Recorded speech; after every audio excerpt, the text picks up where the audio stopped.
Are you in for a treat today? I have got some great news. 1, chocolate is good for you, so eat it. 2, it's the easiest thing you're ever gonna make at home. So stick around because we are talking everything to do with chocolate for your health. So obviously when I say chocolate's good for you, I don't mean to run out and buy a Kit Kat. That's not good for you, but good dark chocolate that's really low in sugar has so many health benefits. And chances are you can find good quality dark chocolate that's healthy for you at the grocery store. But I like making stuff myself, so I know exactly what's going in it. And I'm not worried at all about them sneaking something in there that's not going to be healthy for me. On top of that, there are things I like and things I don't like. If I'm making it myself, I don't have to hope that some company, some chocolate company, knows that that's what I like in my chocolate and they put it in there. I know what I like, so I can put it in myself. I like almonds. I like pecans. I like some coconut. I love seeds. I love sprouted pumpkin seeds. Sometimes I want all of that in one chocolate bar. I don't know a company that does that, so I do it myself. Chocolate has antioxidants in it, so it really helps with the risk of diseases such as heart disease and cancer. Chocolate is a mood booster, so it can help with things like depression and anxiety. Chocolate improves cognitive function, so that's something I really need. So it really helps with your memory and with learning. Studies have shown that it helps to lower blood pressure. Chocolate improves skin health, so it can actually help with anti-aging. Yes, please. So why are we not eating chocolate? Come on, ladies, let's start eating chocolate. And the best thing about chocolate is it only takes a little tiny piece after you finish a meal and it just kind of nips that craving. So let's make our own chocolate because it's super easy, super delicious, and to top it all off, it's healthy. It's a little intimidating when somebody says that they make their own chocolate. You kind of think like, wow, who could make their own chocolate? But it is just about the easiest thing that you can do. So you have your cacao butter and you have cacao. Then you just add whatever you want to it. I use pumpkin seeds. I use almonds. Pecans. I like to keep it healthy, so maybe some coconut, unsweetened coconut. And another thing that is actually really good to add is some cinnamon because it gives it a sweetness without adding any sort of sweetener, and cinnamon is really good for you. So adding some cinnamon is a really great idea. Then if you want it sweetened, I usually put some powdered swerve. I use the powdered one because it just blends a little better. And then if you do not want to use any sort of sweetener, you can put honey.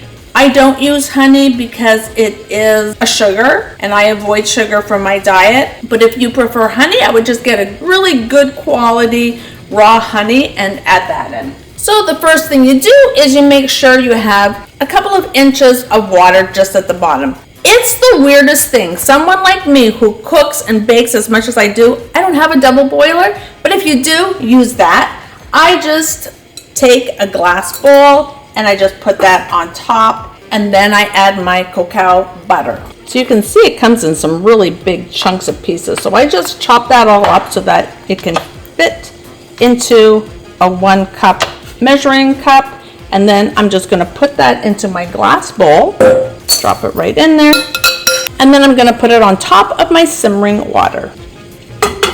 And I just give it a little stir, and it does not take long before it starts to melt, and it just turns into a liquid. And the thing that is good about using the cacao butter is that when you have made your chocolates, they're going to harden to be like a chocolate. I like keeping my chocolates in the fridge, even in the freezer, but you don't have to with these because they won't get mushy. But they just last so much longer in the fridge, and I just like the taste of a really cold chocolate. As you can see how it's really starting to melt, and just having them chopped up nice and finely helps it to melt a lot quicker. So that's another positive in getting them all chopped up. And there you see, there is really no more lumps, but it is now time to take it off the double boiler. So when you take it off the stove, then you add a cup of cacao powder. So here's where I do a little bit of an extra step, not necessary. I put it in a strainer, just make it really powdery and take all of those extra lumps out. Helps everything smooth out really well. So at this point, after you add your cacao powder, then you can add any sort of liquid that you want. If you want to put an essence in, vanilla, or anything. Almond extract, lemon extract, orange extract, even caramel flavor. You can add that in if that's what you like, or strawberry extract.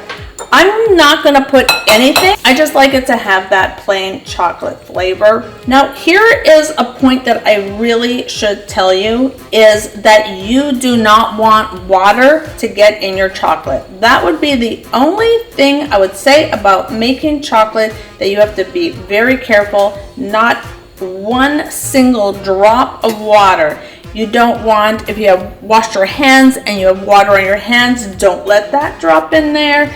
If you're putting it in a dish that has been washed, like, you really want to avoid water because it'll give it like a grainy consistency, which is not what you want with chocolate. You want it to be nice and smooth and creamy. So now I am going to take my powdered swerve, and I'm going to take about 1/3 of a cup. And this is another thing that it sometimes can have some little lumps in it. So I am going to put this through the strainer as well. I'm just going to use the same little strainer. No need to wash it because, first of all, it's all chocolate. It's all going into the same pot, and I don't want to take the chance of it having any water on it.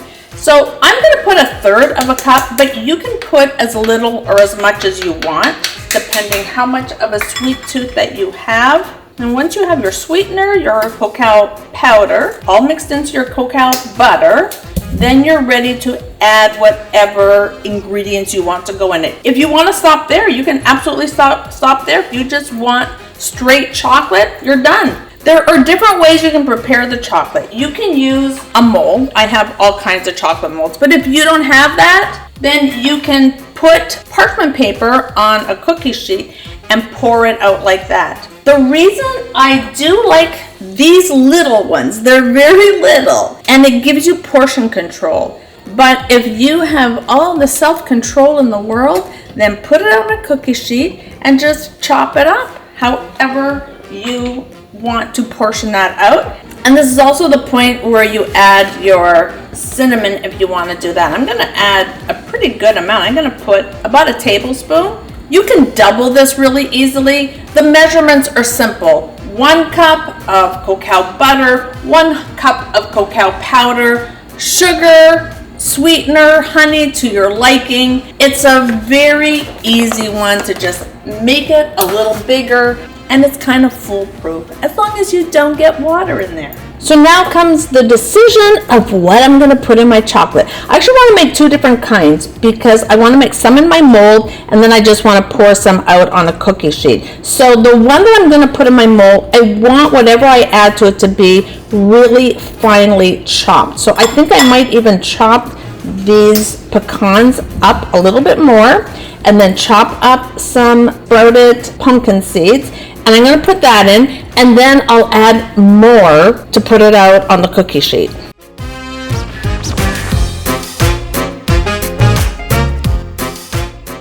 So I'm not the best at doing measurements, but I really wanted you to have a good idea of how much I'm putting in. So I'm putting in 1/4 of a cup of the pecans, and I'm going to put 1/4 of a cup of the pumpkin seeds, so it'll be 1/2 a cup into this first portion that I'm doing. And then maybe you think you want a little bit more, you can add a little bit more. You can't take it out, so that's why I start with a little bit, and then it has just a little bit of a chunky texture, which is really what I was going for. So I'm gonna leave it at that, and I'm gonna pour it into my chocolate mold. To make pouring a little bit easier, I'm gonna put it into a measuring cup.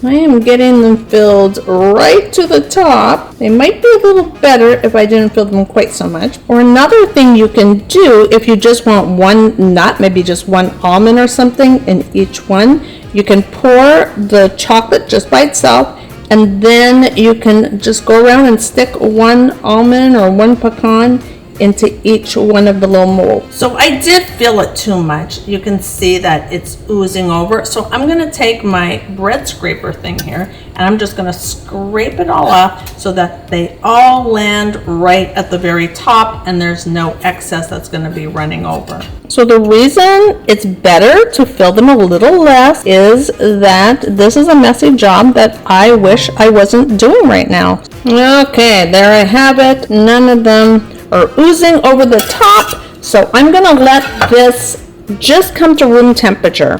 I don't suggest you put it in the freezer. It's better to let it come to room temperature before you demold them, and so I'm just gonna put them to the side. I'm just gonna rough chop some of these almonds. You can get them sliced if you prefer that. I like little chunks of something to bite into, so I just like giving them a little bit of a rough chop, and then I'm just gonna throw everything into the pot that I have left over here and make it a big nutty chocolate explosion. Probably putting another cup and a half, and I think I'm gonna put about a half a cup of unsweetened coconut. I actually put a third of a cup of coconut. Let's see how that looks. So at this point, it's really a very personal thing. I'm kind of looking at it thinking I wouldn't mind if it had bigger chunks of nuts in there, but I think I'm just going to leave it like that. I'm going to pour it onto my baking sheet. I almost forgot to do my absolute favorite thing in the world is to add some salt. I love salt.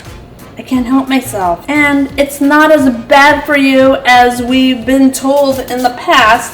So adding a little salt to the top of this is gonna make this everything and a bag of chips. I love that salty sweet mixture. Okay, so now I'm gonna set that aside and let that come to room temperature. Now I have my baking sheet. I put some parchment paper on it. You could put wax paper.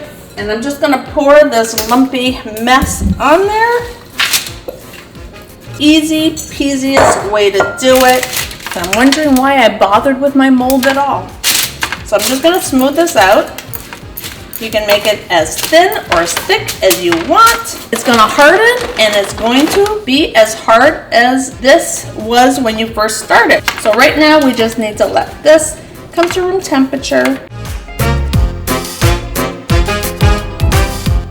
How do I keep forgetting the salt? It's literally my favorite part.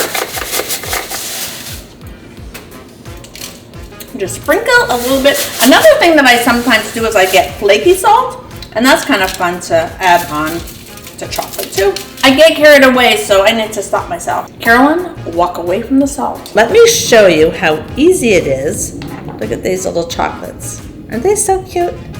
And they come out really easily. Oh, just pop them right out, easy peasy. The nice thing about these is that they are portion controlled. And you know what? I'm about to eat dinner, so this is really super naughty, but I can't resist. I'm just gonna try one. It's good to get this when it's still a little bit soft. You can see the layer there.